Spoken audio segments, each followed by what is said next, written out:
जी हाँ, हेलो नमस्कार दोस्तों। आप सबको बता दूं कि आप सबका बीच में फिर से एक धमाकेदार सॉन्ग आ चुका है। रमेश रेशमिया भाई का आप लोग का बीच फिर से एक धमाकेदार सॉन्ग आ चुका है। रमेश रेशमिया भाई लेकर जाइए और जाकर सुनिए।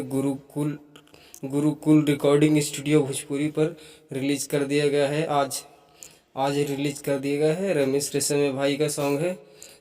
सॉन्ग का नाम है, टाइटल रखा गया है लवर हाई पसवन रंगदारी करवे करी।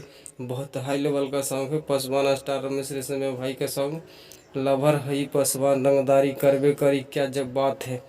बहुत ज़बरदस्त टाइटल रखा गया है और गुरुकुल रिकॉर्डिंग स्टूडियो पर रिलीज कर दिया गया है।